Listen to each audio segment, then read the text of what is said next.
porción de la Torá.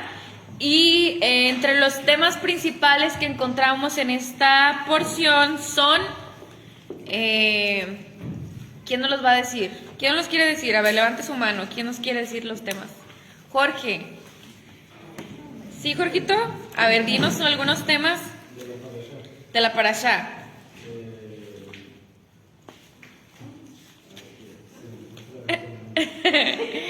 Jacobi.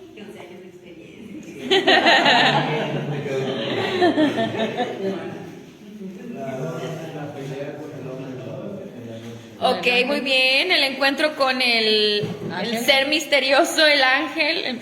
Muy bien. El encuentro con Esab. Ok. Bueno, el nombre de la porción nos dice que Jacob envió emisarios delante para, pues, preparar el camino para reencontrarse con su hermano. Entonces, así es como empieza la porción. Después tenemos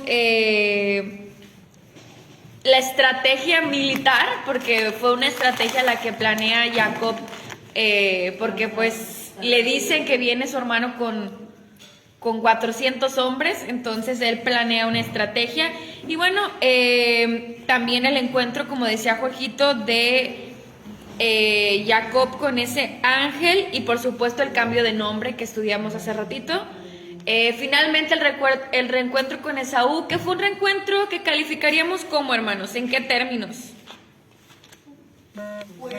Estuvo bien, hubo pleito, Fue tranquilo, pacífico, así, ¿no? A simple vista. Bueno, casi pacífico porque tiene 400 hombres y seguro. A lo mejor por la situación de que venía al encuentro muchas personas, él pensó que iba a ser... Sí, que iba pero, a terminar mal. ajá, bueno, pero finalmente fue un encuentro pacífico, podríamos decir. Dice la hermana Aleida, la violación de Dina, la muerte de Raquel y la descendencia de Sab. Muy bien, perfecto. La porción termina hablando precisamente de los descendientes de Esaú, de los hombres, que tuvo muchos hombres poderosos, importantes, descendientes, pues tal cual la promesa se le había hecho, porque él también tenía una promesa, ¿no? Y bueno, esto fue lo que estudiamos, y la Haftará la encontramos el día de hoy en un profeta nuevo que no hemos estudiado anteriormente, el profeta Abdías. Entonces vamos a ir al libro de Abdías y vamos a tratar de hacer la conexión con estos temas que acabamos de mencionar. Recuerden que las conexiones en la Haftará, en la conclusión, pues pueden ser de distinto tipo, ya sea que haya una mención directa de algún personaje que aparezca en la Haftará, que más bien la conexión sea por un tema en común, o puede ser un relato totalmente distinto, pero que comparta ciertas similitudes con algo que apareció en la parashá. Entonces vamos a ver de qué tipo es la conexión que tenemos el día de hoy. Profeta Abdías.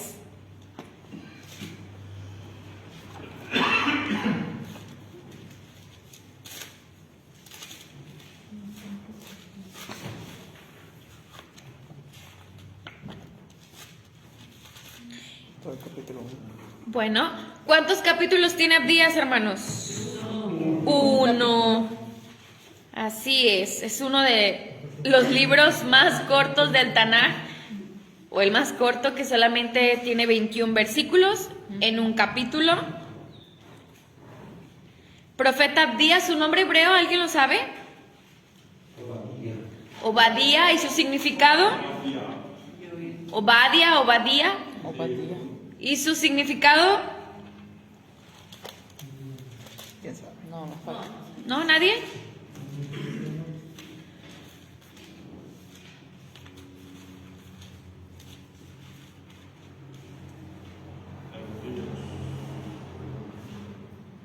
¿Perdón, hermana?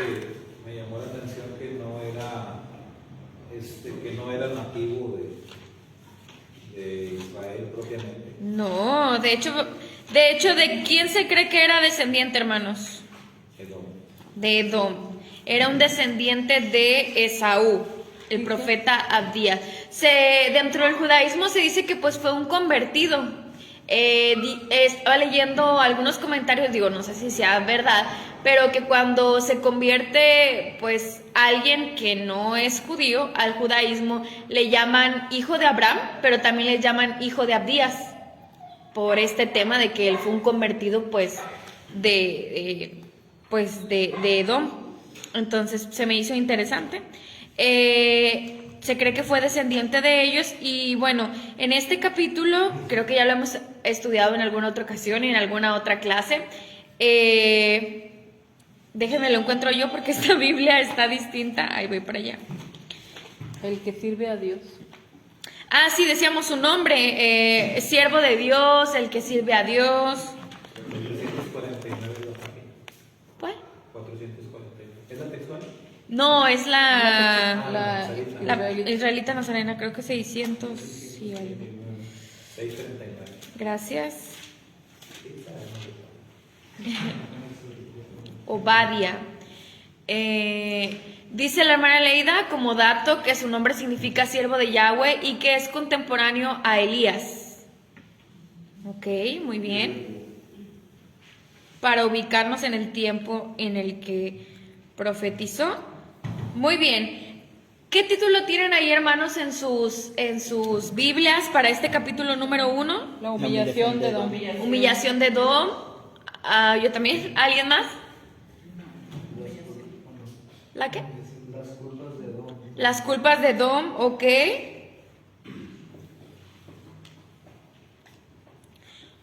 Bueno, este capítulo, como quizá ya lo hemos escuchado en alguna otra ocasión, es una profecía y ahorita lo vamos a ver en los primeros versos. Una profecía en contra de Edom. ¿Qué es Edom, hermanos? ¿A qué se refiere Edom? Eso. ¿A qué se le llamó Edom? ¿O a quién? Los descendientes de Saúl. Bueno, el hermano ya se fue así como que muy proféticamente, está muy bien, estamos pensando más allá, pero así, tal cual en las escrituras, ¿a quién se le llamó Edom? A Esaú, ¿verdad? Fue como un sobrenombre. ¿Y Edom qué significa? En el hebreo. Rojo, significa rojo. Viene de la palabra, bueno, Adamá también como que se relaciona, pero significa tal cual rojo. Entonces pues así se le llamó a Esaú porque sabemos que él era rojizo, ¿verdad? Pelirrojo, entonces se le llamó rojo y posteriormente a sus descendientes fueron conocidos como Edom. Entonces esta nación o estos descendientes de Edom precisamente pues los vemos, como les decíamos, en la parte final de la parashá. Ahí en el capítulo final viene de una manera muy detallada. Aparecen acontecimientos, como mencionábamos hace rato, que podríamos considerar pues trascendentales, como el cambio de nombre, la pelea con el ángel, incluso tenemos ahí la confirmación de la promesa al patriarca Jacob, pero luego están todos estos versos dedicados a hablar de los descendientes de Esaú. Y veía un comentario, un estudio que decía como, ¿qué importancia podría tener en medio de todos estos temas pues ese listado de nombres? Probablemente la Haftará pudo haber sido elegida para tener conexión con algún otro tema que consideráramos nosotros más relevante. Sin embargo, pues bueno, esta es la porción que se eligió para esta parashá, esta porción de los profetas, que es una profecía en contra de Edom. Entonces, pues bueno, vamos a hacer algunos comentarios, no lo vamos a leer todo, sino que lo vamos a ir leyendo ahorita que lo estudiemos. Entonces, verso número 1. Bueno, lo que les comentaba, ¿verdad? Se cree que Abdías, el profeta Abdías, era un descendiente precisamente de Edom, y pues llama la atención que sea precisamente él quien venga a dar una profecía en contra de donde él era descendiente, de quién era su pueblo. Pero bueno, esto es algo también que se dice dentro del judaísmo, que no hay otra mejor opción que alguien mismo de ahí venga a dar una profecía en contra de. Entonces, bueno, esos son datos así como que respecto al escritor de este libro. Dice el verso número 1, revelación de Obadía, y dice, hemos recibido. Aquí habla en plural en el primer verso, hemos recibido noticias de parte de Yahweh. Y bueno, aquí en la parte de Emos encontré un comentario que decía que el profeta hablaba en plural porque no solamente él escribió profecías en contra de Edom. A lo mejor esta es la más conocida, pero otros profetas, por ejemplo Jeremías, Isaías y Amós, también dan profecías en contra de Edom. Entonces dicen que esto era algo común dentro de los profetas, que cuando ya había como una profecía anterior, pues se utilizaba como esta expresión de hemos oído, para hacer referencia a que ya había otras profecías similares. Entonces, hemos recibido o hemos oído noticias de parte de Yahweh y se ha enviado un emisario entre las naciones. Arriba, levantémonos contra ella en batalla. Así dice Adonai Yahweh acerca de Edom. Entonces ahí pues nos confirma que esta es una profecía, que son palabras del Eterno en contra de Edom, los descendientes de Esaú. Dice, te haré la menor entre las naciones, serás la más despreciada. Y en el verso número 3 habla de un pecado en específico que caracterizaba a Edom. ¿Cuál es, hermanos? Arrogante. Soberbia, arrogancia. Muy bien. ¿Otras versiones cómo traduce? ¿Solo soberbia y arrogancia? Algunas me parece que aparece como orgullo.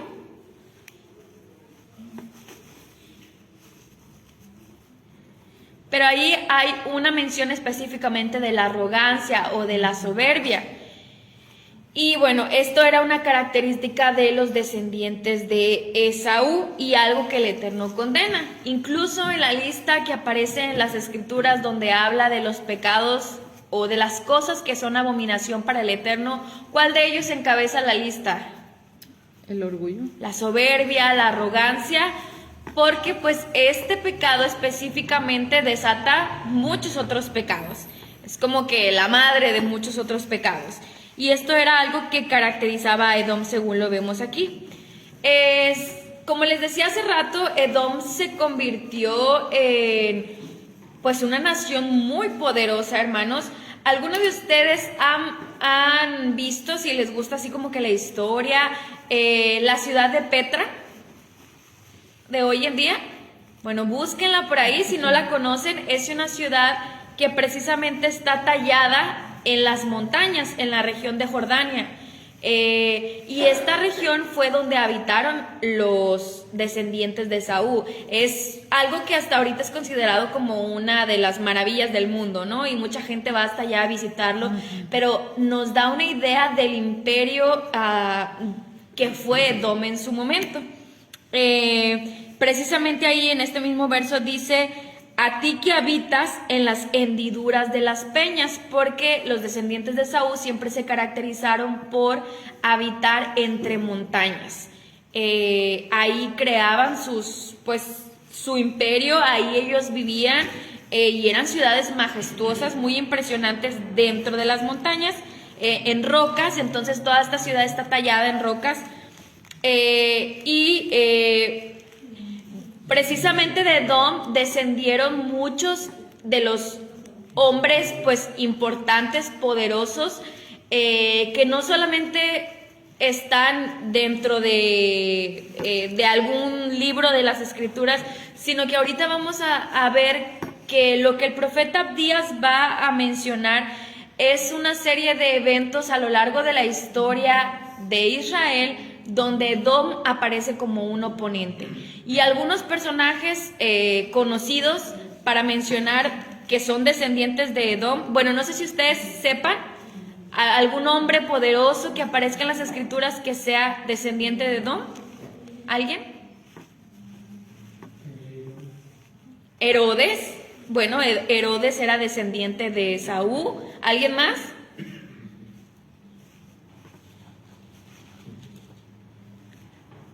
Amalek, hermanos, tanto que hemos escuchado del conflicto que hubo siempre entre los descendientes de Amalek y el pueblo de Israel. Bueno, él es un descendiente de Esaú. Y también Amán.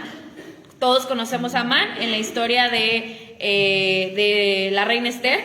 Bueno, Amán era un descendiente de Esaú. Solamente para mencionar algunos personajes que fueron hombres poderosos, y que pues fueron oponentes del pueblo, de la nación de Israel. Entonces dice que algo que caracterizaba, si pensamos un poquito en estos personajes que acabamos de mencionar, pues era la arrogancia y la soberbia, que te lleva, hermanos, a la autosuficiencia, al creer que pues tú eres totalmente capaz por tus propios méritos y fuerzas e inteligencia de llevar a cabo tus planes sin considerar los planes de Dios, que te lleva a creerte pues autosuficiente y que no necesitas a Dios en tu vida. Entonces esto es algo que caracterizó a los descendientes de Edom, a creerse superiores, arrogantes y soberbios al punto de poner sus propios planes en contra de o sobre los planes que el Eterno tenía para Israel. Entonces dice, en tu encumbrada morada piensas en tu corazón. Y esto confirma lo que estamos diciendo acerca de la arrogancia y la soberbia. ¿Quién me puede echar por tierra? Entonces los descendientes de Edom los caracteriza el sentirse tan autosuficientes, orgullosos y soberbios que dicen, ¿quién me puede echar por tierra? O sea, como pues si fueran superiores a Dios. Esto es algo que ha caracterizado hasta el mismo Satán. Por eso es un pecado que es abominación al Eterno, porque te puede llevar a muchas otras cosas, ¿no? Al cometer pecados de idolatría, de codicia, y a cualquiera de los otros pecados, ¿no? De blasfemar en contra del Todopoderoso. Por eso es que pues la arrogancia y la soberbia es tan despreciable. Y dice, el Eterno contesta en el verso número 4: si te encarnaras tan alto como el águila, si colocas tu nido entre las estrellas, aún de allá te bajaré, declara Yahweh. Para darnos una idea de que ellos se sentían así, como si estuvieran en las estrellas o en el árbol más alto. Esto no es, pues, obviamente una figura de una persona que se cree superior, intocable, inalcanzable, que nada va a poder pues derrotarlo. Y pues aquí vemos la respuesta del Eterno. Entonces esto era lo que caracterizaba a los descendientes de Edom, a ese abismo. Y dice el verso número 5: si vinieran ladrones a ti, merodeadores por la noche, no robarían más de lo que necesitaran. Si vinieran vendimiadores a ti, de seguro dejarían algunos rebuscos. Pero cuán completamente han rebuscado a Esab, cuán saqueado sus escondrijos. Y aquí empieza así como que pues las profecías y lo que va a sucederle a Esab debido a sus pecados, que ahorita también vamos a ver. Bueno, ya mencionamos algunos descendientes conocidos y algunos personajes, pero precisamente en la parashá, por ahí aparece, déjenme me regreso para decirles el nombre, un descendiente en ese listado que está ahí, en el verso...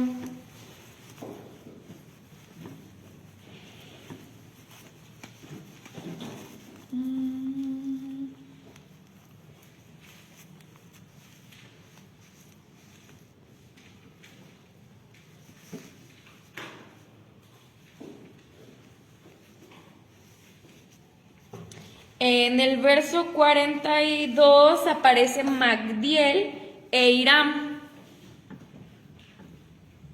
En el capítulo 36 de Bereshit, verso 42. Los últimos que aparecen ahí son Magdiel e Hiram.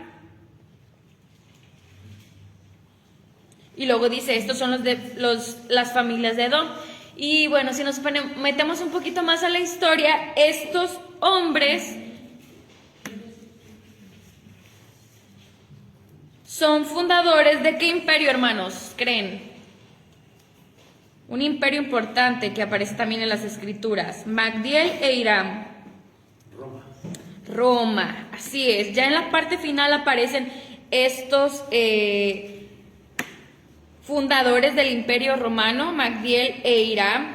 Entonces, como les comentaba, realmente Edom como una oposición al pueblo de Israel, a los planes y a los propósitos del Eterno, está en toda la historia.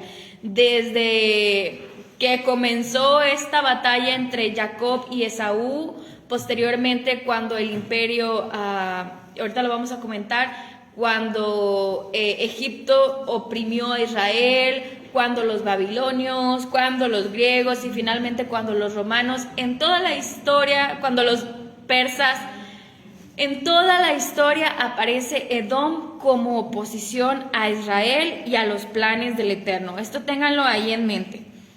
Entonces, como les mencionábamos hace rato, estos personajes de Amalek, Amán, Herodes y pues el Imperio Romano en sí, algo que caracteriza a todos ellos es la arrogancia y la soberbia, el creerse superiores al Todopoderoso. Y bueno, en el caso del Imperio Romano, pues yo creo que sí podría parecer o pudo parecer que pues sí no había manera de derrotarlos si hablamos del Imperio Romano. Sabemos cuántos años gobernó y lo que hizo. Entonces, pues ellos sí parecían, si lo viéramos así con ojos humanos, estar en las estrellas, ¿no? No hay manera de que este imperio pueda ser derrotado. Y pues son precisamente descendientes de Edom. Bueno, vamos a continuar con la lectura.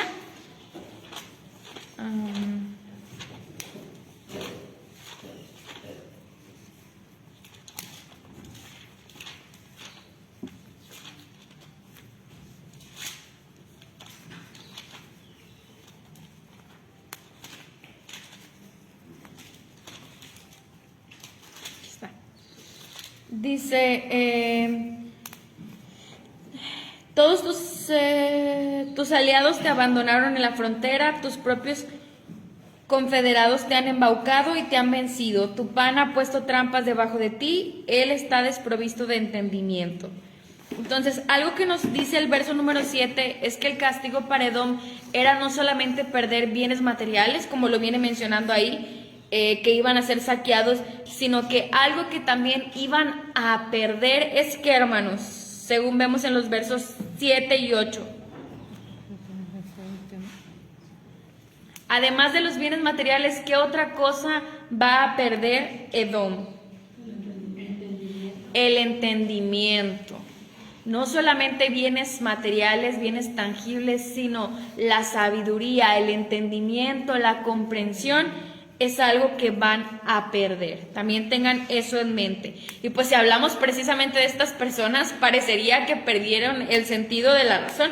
Si nos enfocáramos en pensar un poquito en la historia de esto que hemos estado mencionando, tanto los personajes como el Imperio Romano, pues realmente pareciera que estaban fuera de sí, de cualquier tipo de entendimiento y sabiduría, pero era también un castigo merecido pues por su maldad. Dice, en ese día declara Yahweh, haré desaparecer a los sabios de Edom, a los entendidos del monte de Sab. Tus guerreros se acobardarán, oh Temán, y ni un hombre en el monte de Sab sobrevivirá a la matanza. Y en los siguientes versos, ahí aparecen pues los pecados cometidos en contra de Israel. Lean los hermanos y menciónenme qué pecados o qué pecados o qué culpas aparecen ahí mencionadas. ¿Qué hizo Edom entonces en contra de Israel para merecer pues este juicio, esta profecía tan severa que estamos estudiando? A partir del verso número 10. Se puso en el bando contrario. Ok, ponerse en el bando contrario. ¿En qué situaciones específicamente o de qué eventos habla ahí? ¿De qué día te pusiste del bando contrario? El día que los bárbaros capturaron su fuerza, cuando extraños entraban por sus puertas, cuando echaban suerte sobre Jerusalén, tú eras uno de ellos. Muy bien. ¿Saben aquí a qué evento se refiere? En la historia de Israel. El exilio, muy bien, el exilio de Babilonia. Cuando ellos fueron exiliados, en lugar de apoyar a sus hermanos, pues dice que se pusieron en el bando contrario. ¿Y qué pecados se cometieron ahí, hermanos? ¿Qué están... ¿Qué pecados están cometiendo? Al ponerse en el bando contrario, ¿qué es lo que están haciendo? Traición. Traición, ¿qué más?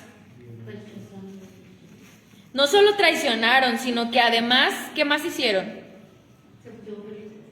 Se alegraron, alegrarse de la desgracia de sus hermanos. ¿Qué otra cosa? Ok. Además de que pues no los apoyaron y se confabularon con los otros, ¿qué más hicieron respecto, por ejemplo, a sus bienes?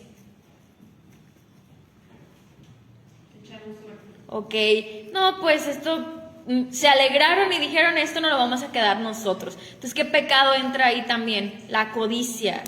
El querer tener algo que no era de ellos es otro pecado que aparece ahí. Entonces, ¿qué más, hermanos? ¿Qué otras cosas aparecen ahí? Verso número 12. ¿Qué otro pecado podemos ver ahí reflejado? Dice la hermana Leida que los traicionaron con sus aliados. Y sí, porque hacían alianzas con otras naciones en contra de Israel. ¿Qué más? En hebreo hay un término para referirse a un pecado que le llaman Hilul Hashem, que es como profanar el nombre. Okay. Entonces, cuando Babilonia fue contra Jerusalén, pues fue una profanación, ¿verdad? Fue lo que se llama Hilul Hashem. Entonces ellos profanaron el templo y pues ahí por default Edom también participó de esa profanación, que pues es un pecado considerado muy grave. Ok, muy bien. Ahí está otro. Verso número 12 dice, ¿cómo pudiste mirar con alegría hacia tu hermano en aquel día, en su día de calamidad? ¿Cómo pudiste gozar con malicia sobre el pueblo de Yahudá en aquel día de ruina? ¿Cómo pudiste reírte a carcajadas en aquel día de angustia? ¿Cómo pudiste entrar por la puerta de mi pueblo en su día de desastre, observar en alegría con los otros sobre su desgracia en su día de desastre y ponerle la mano a sus riquezas en su día de desastre? Y lo enfatiza, ¿no? 3 veces en el mismo verso. En su día de desastre hiciste todo esto.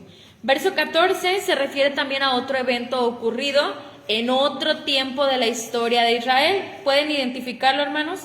Y decirme cuándo sucedió esto.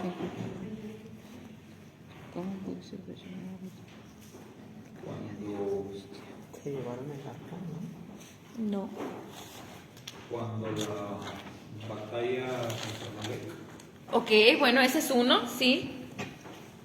Cuando la batalla contra Amalek, sí, que pedían como que pasar o refugiarse ahí y no les dieron oportunidad. Pero también, hermanos, bueno, se los voy a leer. En Números 20, del 14 al 21, dice...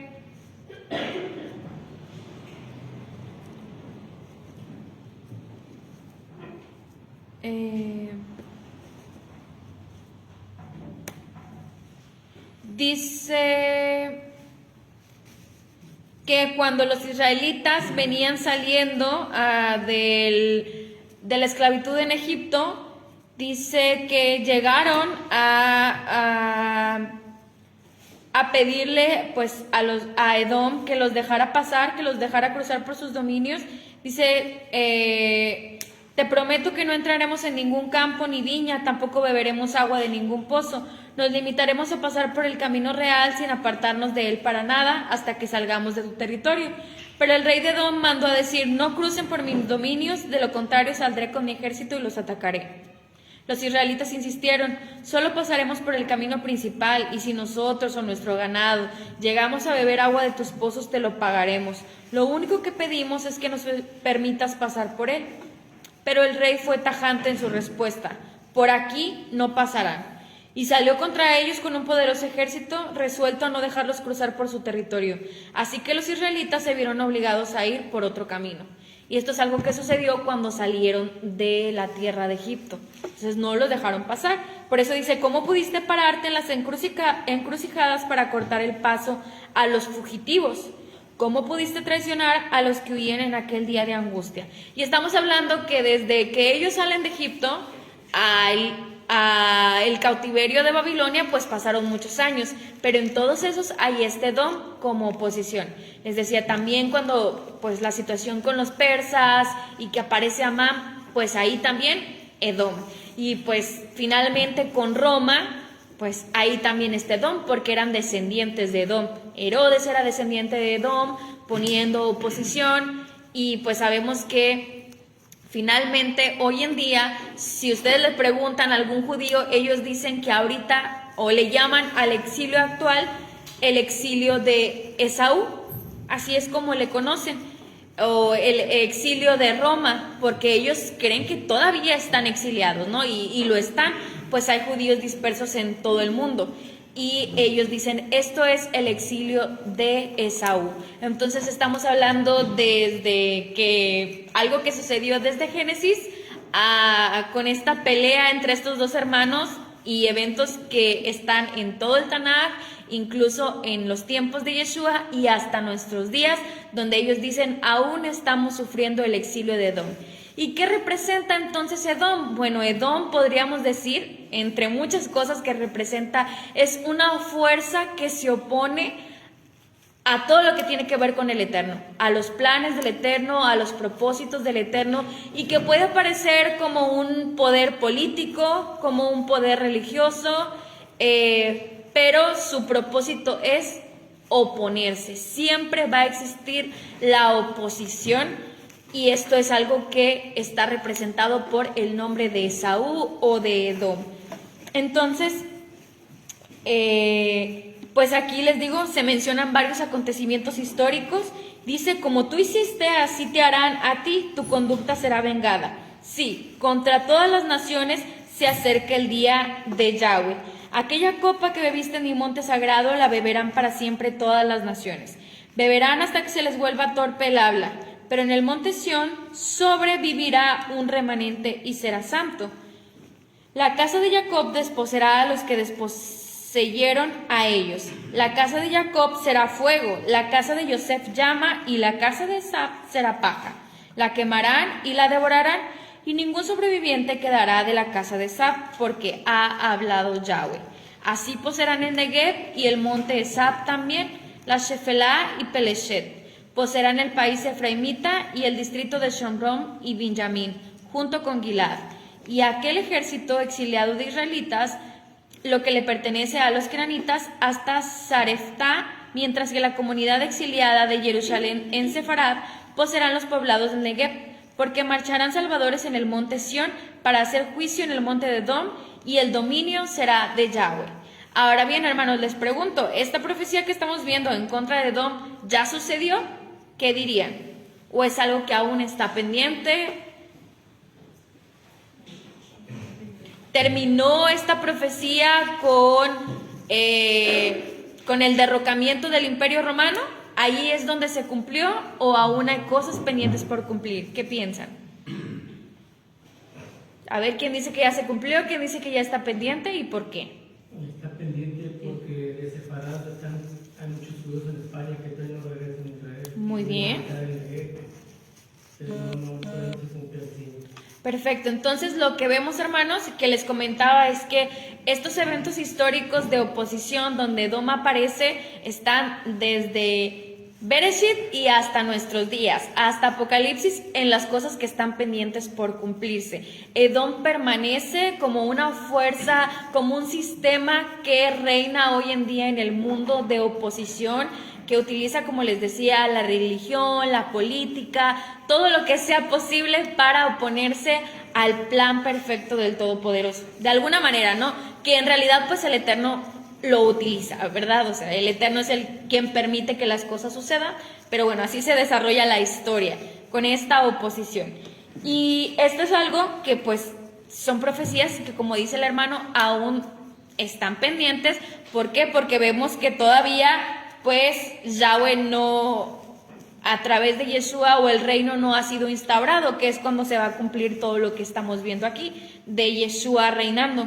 Entonces eso no ha sucedido y entonces eso nos dice que Edom pues sigue moviéndose en el mundo, sigue actuando, esa fuerza aún está aquí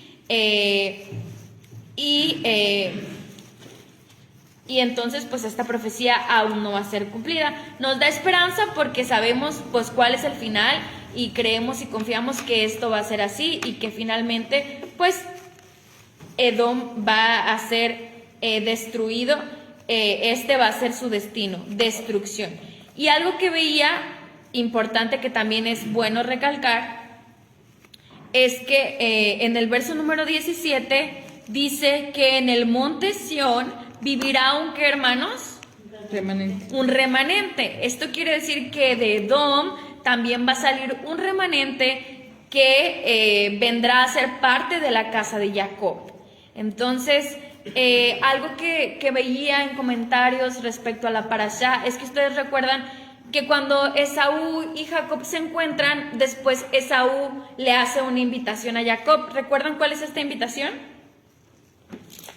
¿Qué le dice? Ya cuando ya se van a despedir, Que se vayan juntos. él le dice que se vaya con él. Es más, vamos a la escritura para leerlo tal cual, por si no nos acordamos. Dice, verso 33, 12, y Esaf dijo, emprendamos nuestro viaje, que yo iré a tu paso. Y Jacob, ¿qué le contestó? ¿Que sí, hermanos? Que no. No, le dijo, ¿sí? Mi amo sabe que los niños son débiles y que los rebaños y manadas que tienen crías son mi preocupación. Si los apresuramos mucho por un solo día, todos los rebaños morirán. Adelántese mi amo a su servidor, mientras yo sigo poco a poco al paso del ganado que llevo delante y al paso de los niños hasta que alcance a mi amo en Seir. Entonces, ¿qué le dice? Que no, que él se va a ir a su paso, pero Despacio. que lo va a alcanzar, ¿verdad? Le dice que lo va a alcanzar, despacito, pero que lo va a alcanzar. ¿Y si lo alcanzó, hermanos? No. No. ¿A dónde se fue Jacob? A Betel, ¿no? Se fue a otro lado, ¿no? Al norte. Y le dice, verso 16 dice, así que Esaf emprendió aquel día su viaje de regreso a Seir. Entonces los judíos dicen que pues esto, pues pudiera ser como una desgracia, ¿no? Porque ahí nos estaba anunciando de alguna manera la redención. Y hemos hablado de esto y que en la redención pues participan ambas partes, tanto casa de Jacob como la oposición. Las dos son necesarias para que la redención suceda y de ambos lados pues va a salir algo bueno, porque un remanente va a salir precisamente de Edom. Ustedes saben que el judaísmo compara a Edom hoy en día pues con religiones como el cristianismo y si nos vamos más allá, algunos otros con los musulmanes también. Entonces nos habla de que pues el pueblo del Eterno está en todos lados y incluso de estas grandes religiones pues van a venir a formar parte de Israel, porque Israel no es un tema de nacionalidad, sino como ya sabemos de obediencia a los mandamientos. Entonces toda esta historia entre Jacob y entre Esaú pues encierran lo que es la redención y los planes que el Eterno tiene para nosotros, que pues es algo que inició desde aquellos días y hasta nuestros días, algo que debemos de estar, que debemos nosotros apreciar y pues tratar de hacer lo que nosotros podamos para vencer a Edom hoy en día, cómo nosotros podamos contribuir a que haya cada vez menos oposición o a vencer esta oposición para que los planes del Eterno ocurran, a seguir tratando de encontrar dentro del cristianismo a las personas que van a venir a formar parte de ese remanente, confiados en que finalmente pues el Eterno va a poner las cosas en su lugar cuando Yeshua regrese y tome su lugar y pues Edom va a ser destruido, esta fuerza opositora, pero mientras tanto pues hoy en día necesitan seguir actuando esas dos fuerzas en el mundo y nosotros contribuyendo a los planes del Eterno. Y pues ese es el mensaje que está aquí encerrado para nosotros en esta profecía del profeta Abdías, que nos recuerda lo que está por suceder. Y que, bueno, como les decía, podamos identificar pues el actuar del mundo y pues que nosotros venzamos, ¿no? Al mundo, que no nos dejemos ser corrompidos por el mundo, sino que pues sigamos perseverantes en la parte que nos toca y en la parte pues para la cual el Eterno nos ha elegido, para poder pues contribuir a sus planes y propósitos. Dice por acá la hermana Leida, ya le queda muy poco, se han cumplido varias cosas, pero falta lo mejor. Bueno, respecto a la profecía, ¿qué más nos pusieron por acá? Están muy participativas. La hermana Leida, la hermana Ketita.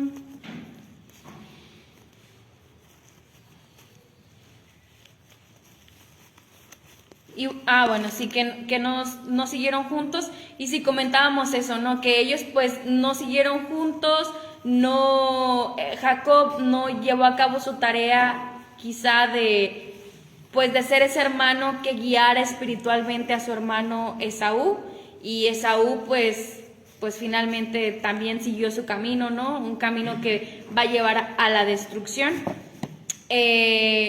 Pero bueno, al final, como vemos al final de la historia, pues sí se van a reunir, y sí se van a reunir en ese monte. Y aunque el trabajo de Jacob o el paso de Jacob dentro de la redención sí fue poco a poco y ha sido todo un proceso, finalmente sí va a haber ese reencuentro donde el remanente de Edom se una con casa de Jacob para ser uno. Eso es lo que está profetizado para nuestros días y lo que vamos a ver. Y algo que miraba también respecto, ya no hablando así como que de manera profética, sino de una manera más personal, es que decía que pues nosotros también debemos de aprender a identificar dentro de nosotros esas dos fuerzas, la fuerza de Edom, de oposición, y pues la fuerza de Jacob. Y es muy interesante el tema de que ambas son necesarias también dentro de nosotros para que podamos crecer. Y tratar de encontrar una unidad entre ambas. Era un tema muy interesante, ¿no? Porque les comentaba, dicen los sabios que nosotros también tenemos esa lucha interna, pero que pues debemos tratar de encontrar esa unidad entre ambas, porque finalmente ambas son necesarias, así como el tema de estos hermanos mellizos era que se complementaran en su momento. Pues así también dentro de nosotros debe haber un complemento, y este tema lo podemos llevar a gran escala hasta hablar que para la redención pues ambas fuerzas son necesarias. Entonces pues es un tema muy profundo, del cual podemos aprender mucho. Espero que pues podamos quedarnos con algo y quizá con algunas dudas, porque pues como decía el pastor, hablar de Jacob y de Esaú nos podemos hablar y hablar horas y horas por todo lo que simbolizan y representan. Pero bueno, pues esta fue la Haftará que se eligió. Yo veía que decía, ¿por qué si el reencuentro de estos hermanos fue como que aparentemente muy pacífico, eligieron una porción pues tan fuerte, ¿no? Aquí no habla nada de nada de pacífico, sino al contrario, de un juicio bastante fuerte. Pero pues bueno, es para recordarnos la profecía y lo que está por suceder, y que tomemos nuestro lugar en donde es, ¿no? Dice la hermana Leida, faltan profecías de cumplirse para Edom. Ok, y ahí nos pone una lista de profecías. La hermana Leida sí estudió mucho. Profecías de Joel, de Jeremías, de Ezequiel, de Isaías y de Amós. Está aprovechando muy bien su tiempo en casa. Muy bien, hermana, muchas gracias por sus comentarios. Pues vamos a seguir hablando acerca de estos temas. Vamos a ver qué aprendemos la próxima semana. Bendiciones para todos, dice la hermana Ketita. Igualmente, hermana Ketita, le mandan saludos todos los miembros de aquí. Y bueno, no sé si antes de terminar tengan algún comentario, hermanos. Nos quedan unos minutitos. ¿Algo que quieran comentar por allá? Hermano Lugo. ¿Algo que nos quiera comentar? Ya dije lo que es. Ya nos comentó el tema del cristianismo y de la profecía. El hermano empezó fuerte. Es que es muy mala pregunta. Sí. Es muy mala pregunta. No, está muy bien, hermano. Sí. Está muy bien, porque pues de eso se trata, ¿no? Empezamos así como que de lo más básico y luego pues te puedes ir ya a hacer las conexiones proféticas y pues de eso se trata. Muy bien. ¿Alguien más? ¿Algo que quieran agregar, hermanos? Les manda saludos la hermana Sigley también. No, hombre, hermana, véngase para acá.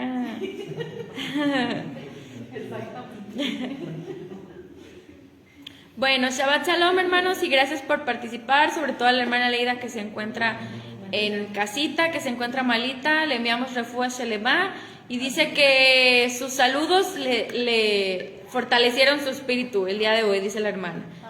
Bueno. La extrañamos mucho, hermana, que el Eterno le dé la completa sanidad.